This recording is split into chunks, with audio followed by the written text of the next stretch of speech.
Hello, hello, hello. Okay, so I'm going to film myself discussing this because it's not really a discussion because I'm really just thinking to myself in the car driving. I was listening to the news, which I'm trying to stay more informed about certain news, about certain things, especially for those who do not know, excuse me. Maybe want to get some donuts, I don't know. For those people who don't know, I live in Flint, Michigan, currently. I feel like you're fucking whatever. I was trying to read up about this water crisis because I haven't let this go either. There's a lot of people who have let it go, a lot of people who live here who let it go. I have not let it go because it's just like, hello. Especially because, for me personally, so for those who don't know the Flint water story, they got the water from the Flint River. If you've ever seen the Flint River in your life, it's like, why would you even consider drinking that in the first fucking place? Like, who the fuck? Like, they had to have some brain damage to even consider that to be something that was even drinkable by any stretch of the imagination. So, Jordan Sheridan has been doing some great work on this. I'm like listening and watching and trying to get more information to try and figure out what's going on, because a lot of people have discarded the story, and I'm so interested. So I'm so thankful and appreciative that this is still being reported on. But the point I'm trying to get to is that, so they tried to get water from a different source that was not the Detroit water source, which is basically Lake Huron, where they got the water from, right? The water treatment plant was terrible. It needs to be redone. They didn't have any money to redo it. So they started this whole big thing to poison people, basically, for a little while, hoping that if we poison for a little while, you know, it'll be alright, and we'll make enough money to, like, be able to, like, undo it, and it'll only be, like, a little bit of poison or whatever. Like, for those people who don't know, lead got into the piping. Now, of course, it's not lead, it's other mechanicals, other metals, other metallics, other pollutants has gotten in there, things that affect your body in a negative way. So as I'm living here in this area, which, you know, I've seen it, you know, I do travel, not as often as I would like to, but when I go somewhere and come back, I notice a big, huge difference. And a lot of people's, even just their mindset about a lot of things, they have a certain mindset about things. So I'm always like, what is this about? What is this about? What is this about? You know, especially up here. And this is like I don't know if they're calling it a big cover up, but I don't think it's really like hidden in plain sight for the damage that it has caused. The damage that it's caused is right in plain sight. It's not really even hidden.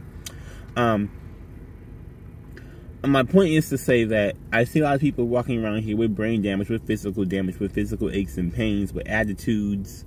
Okay, and I'm like saying that, oh, somebody's attitude may be just depending on this, but I'm saying there's lots of like cognitive decline, which when I research is something that comes over with having mental effects on your body. Cognitive decline, diabetes, cancer. So these things are, you know, aiding in doing these people. Now, of course, think about today. We're in today, as I'm recording, this is February 1st, 2022. Okay, so at the time of this recording, we have the coronavirus, which has been rampant up here in this particular area. Why? Even if people are wearing masks, aren't wearing masks, vaccinated, unvaccinated, whatever, blah, blah, blah. A whole other line of this is that the same people who were initially said to be easily able to contract COVID have all these same symptoms from this lead in this water and these other chemicals that are in this unclean water. So they poison the water, and then now there's an airborne virus that comes up here. Now, a lot of people don't, may or may not be aware, like, water evaporates. The chemicals, a lot of them stay, especially mercury, and that is not good for your body. A lot of it does stay intact as it evaporates. I'm trying to figure out the best words to say this to like explain to people, but like, so the thing that was toxic, after it gets, when it's in the water, it's toxic in the water, right? If you're ingesting it, if you're drinking it, it's toxic to your body in the water. It still evaporates. That still becomes a part of the vapor. We have water vapor that's in the air. It's called humidity. So, you know how people say, oh, the air is humid. The air is more watery. The air is full of more moisture. There's more moisture in the air. You know, you feel less dry. That moisture that's in the air still contains some of the toxic chemicals that was in the water. So my point being is that, okay, so now we're talking about what COVID is, this and that. We have a whole other line of being where we have this entire like area over here, especially like in pertaining to Flint and the Flint River, when people try to do that, where they absorb this into the air. Now, the thing they were going to talk about was their solution that a lot of people assumed it was solved or wondering is it still going on or anything like that. I'm not sure how many people, but I know every time I bring up the Flint water thing, because I'm like, okay, this is still a whole thing. Like, I've seen people with rashes. I've seen people, you know, with rashes and and having a whole bunch of these negative physical ailments, cancer, heart disease, diabetic, like all these different things, because the metal will mess with your insulin levels. People don't seem to know that. And a lot of these people, they give you medication. They put medication on. The medication is not the thing that's helping, you know, because, you know, all these other little effects, like people are assuming that we come from an area or a standpoint where everything is already clean and clear and we just need to get up and, you know, eat fruits and vegetables and this and that. But the fruits and vegetables is not 100%. I mean, yes, that is a factor, but I'm saying we cannot think that we're starting off from the air and the water and the everything else being clean around us already. You know what I mean? We have to start off from a place of thinking, okay, let's make sure these basic things that we need, the air that we breathe into our lungs, is clean air. We don't, a lot of these people, like, don't just assume it's clean air. You know how many people go to New York? If you go to New York, you know, they have, it's like a big cloud around a lot of stuff. People talk about different, the Marilyn Monroe thing where the pipe is blowing up underneath her dress and she's all cute. Like, that's a whole process that happens that is expelling unclean air from the sewer. You know what I'm saying? Like, and so the thing that's getting to me is that this Flint water crisis happens. Of course,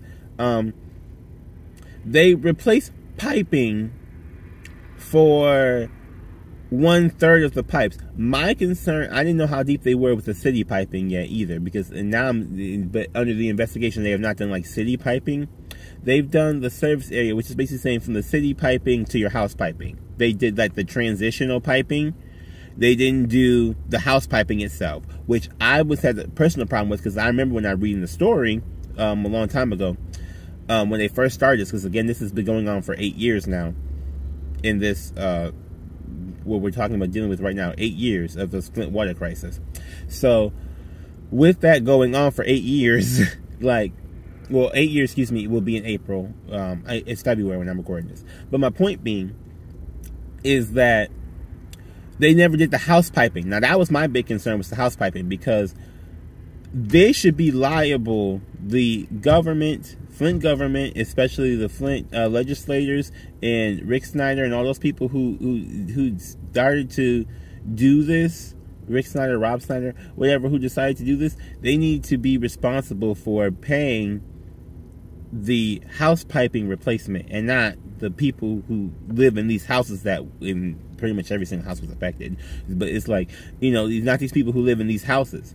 So, like, I feel like, and I've been saying this for the longest, and I've never seen a ruling on this, but these houses need their piping replaced. And I need to see a ruling on this, like, these people's getting their houses piping replaced. Because, like, yes, that service piping is one thing. Now, again, if you know about lead and buildup and stuff in piping, pretty much any Drano commercial will tell you. You don't have to look further than the Drano commercial, you guys. Like, the stuff builds up in the pipe. I'm just in the car. I'm trying to, like, as I said, I was watching the news, everything like that. So I'm just trying to, like, break it down for you. Like, there's a pipe, right? If there's buildup in the pipe, think about, like, if you're smoking from a pipe, right? If there's some kind of buildup in the tube, you can't get to the smoke, right?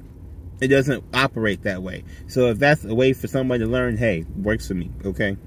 But if there's a blockage there, you can't get to the proper water flow, things like that. Most people worry about water, what is it? Strength of water, like the strength of the water flow.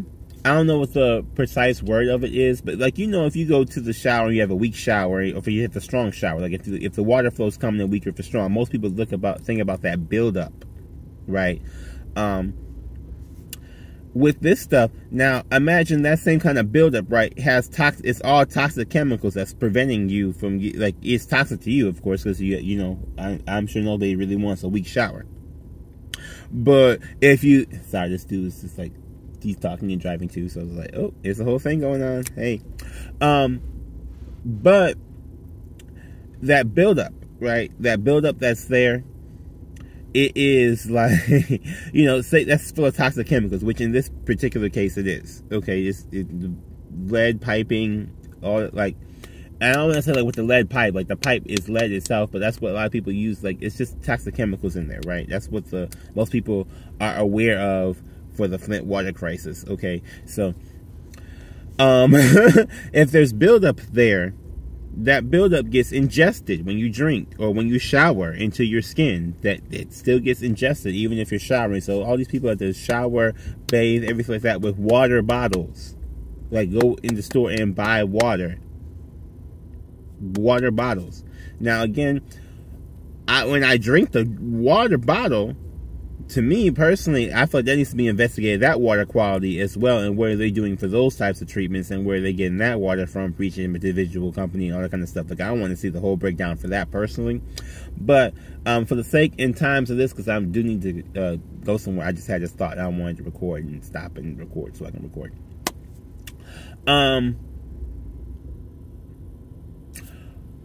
Basically what I'm saying is that if that toxic chemical is coming up, okay, they changed it from the street to the house. So the house still has that toxic buildup in those pipings. Those pipes still need to be replaced. And those pipes still need to be replaced. They do not need to be charged by the homeowner. The government who fucked it up should be paying to get it all fixed in all these houses. Like, every single one of these houses that has this, which is the majority of Flint. Basically, Flint needs to be, like, uprooted again. And built back better, basically. If we're doing a build back better tag, whatever, I don't know. But my point being is that, like, this really needs to be, like, a thing, Not to mention the street piping. So, like, businesses, things like that. There's a lot of businesses you go to that are going to have this water that has not, again, or this toxic water, this toxic buildup that has not, you know what I'm saying? Like, it's a whole, like, just killing off a community-wide thing. So, and again, it's not just, I don't know if they even thought this through when they did this, because it doesn't make any sense to me personally. But if you think about it, like, these people, like, you come in just in this area. Now, I've lived here most of my life. Not all of my life, most of my life. I grew up here. So this is like, for me, it's like, okay, you can clearly see there's an aura around, like, these towns. You can feel it. If you are someone who is spiritual, empathic, anything like that, not some people are, some people aren't. Some people feel things, some people don't. I happen to feel a lot of things. I know something is wrong. I trust my intuition, although I'm not always very outwardly on camera about things, which I'm trying to learn how to do now. So this is for the purpose of this. But my point being is that you can sense there's a difference in the air. You know, people say that you can sense tension in the air. A lot of people feel that they sense tension in there. Like you can, it's things like that. But you can sense a whole different environment around this type of area and with this type of thing going on. If anybody ever, you know, people go to Flint, people who do go to Flint will tell you that they feel something. It's different. It's a different thing here.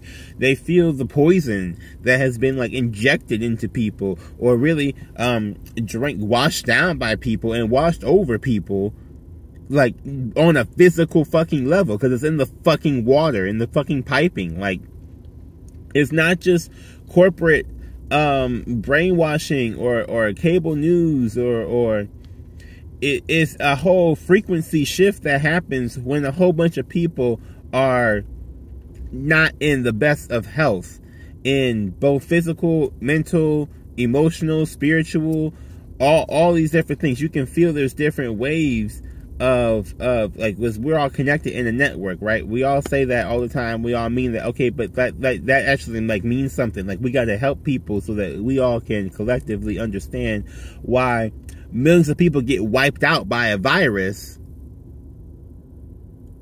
pretty much instantaneously. Certain people, you know, certain people you connect to, like, there's people you connect to that they all get it all together. It's not necessarily like it's a contaminant, it's a contagion. Okay, we got to believe in math and science, y'all. Believe in math and science. I don't know what to tell you. Like, we got to believe in actual math and science to say there's a contagion out there that can affect people, and the people that it can affect conditioned with, I don't know if condition would be the right word, but they are basically created by these toxic environmental areas. This Flint water crisis, the same thing that was happening, well, not the same thing in particular, but something similar was happening in Benton Harbor. I'm hoping that they stopped it. I need to go look and make sure that they stopped it. But there was some similar, like, contamination, poisoning of that community that was happening out in Benton Harbor. Therefore, we got to basically like figure something else out here as to how this is gonna work, because we can't have like these communities being poisoned, toxified, and then something coming in that basically, like, I don't know if you ever looked up into the coronavirus or anything like that. If you actually looked into the actual virus, looked into who was susceptible as for why, these people were like, if you think about the Flint and the water, the destruction, the toxins that are in the piping that people have ingested, washed over themselves, gotten rashes about, it's said to cause cognitive decline. It's said to help cause cancer and diabetes just from the water that is being intaken. You know, humans are supposed to be 70% water. So if 70% of your makeup is, your genetic makeup is poisoned, of the chemicals that create your body, is 70% of that, or I shouldn't say 70%, but like if like even 20% of that from this drinking water is poisoned, you're going to feel the effects of that in your physical body. So if you're saying that, plus a disease that also can come in and help, you know, kill you, blah, blah, blah, blah, blah, that can affect your physical body, for these various different combinations of I don't want to say DNA, because I don't feel like that's the whole thing here, because I'm not trying to do all that. But basically what I'm saying is that, okay, you if you drink the water, you know, you're becoming more susceptible to the virus over time. Of course, lead, heavy metals and stuff in water does affect you more and more over time, though. So again, this has been 8 years, so you can clearly see how much it has sank in this area, and how much this area is really just kind of like caved in, like dropping. We also live on a magnetic planet. You know that, right? Like, gravity is a thing. Like, these heavy metal things will get pulled into the core of the earth, like, as in, like, like, we're talking about climate and, like, climate change and things like that. I know a lot of people worry about what happens on the outside and as the Earth's core heats up, you know. But think about this. I've, like, sinkholes. Has people ever heard of sinkholes? We get potholes a lot out here. There's various different ways that things can be affected and that things are affecting things, and various different magnetic pulls and ions and protons. My point being, okay, because I'm not going to go through a whole, like, science lesson like this, or a whole science, like, thing. My point being is that these people are, like, extremely susceptible. We have gotten this over and over again. People out here, it's not just unvaccinated, whatever. Of course, unvaccinated people have been more susceptible to the virus, but it's not just a matter of being vaccinated or not, which I do believe you should go get vaccinated. I'm personally been fully vaccinated and boosted, just saying. But, like, the whole point about this is that, like, okay, so we want to know why all these people are dying. We need to get better at deciphering and discerning data. And we are presented with the data in front of us all the time. We're just so busy trying to do all this other stuff that we don't look into what all these different things can mean. But I'm telling you, there's a whole connection here between this virus, these people dying over and over again, and them being poisoned previously before this virus even came out. Now, of course, there's a lot of conspiracy theories out there. I'm not a conspiracy theory person. I don't want to put out conspiracy theories. I'm saying that look at the science. These people who are dying in these numbers, who had these same preconditions, some of these preconditions were again caused, if not greatly inflated, by the different choices and environment that has been made, especially for the Flint water crisis. Like that has facilitated a whole big thing here of unhealthy people that need health, that need funds, that need to get their pipes replaced in their homes that they don't have to pay for because they didn't fuck up their own piping, that need full medical attention beyond just, oh, well, you're fine, you've been walking around with that Flint water for 8 years, there shouldn't be any, like, no, there needs to be some sort of detoxifying to get these things out of these people on like a deep level, widely available. And yes, I understand that they're, like, we need like, we have scientists, we have drug companies, we have doing these things, but at this point, it's all been for profit and not for the help of the people. And we need to do this stuff for the help of the people. So whatever we got to do to smash the for-profit shit down, whatever, get rid of that shit. Because we need to do this for the help. Because the shit they were doing before ain't helping the people. Okay, see what we are now. It wasn't helping nobody. It wasn't even helping the earth. What was they helping? Nobody, but their own damn self and their own damn pocket. Like, if you think about really how greedy people have been from before, okay, but greed. Okay, that's all it is just greed. So my point being is that we need to fix this shit. Fix the shit, fix the shit, fix the shit, fix the shit. Fix the shit. Fix the shit. Please like, comment, subscribe, and share. All my links are in the description box below for everything. Check out my shadow site, theliving.me. Be blessed out there. Yes, I'm looking crusty and dusty, but I was having a moment of intelligence and of trying to decipher some things. So, yeah. Smart don't always look cute, but hey, we doing it today. Bye, y'all. Bye.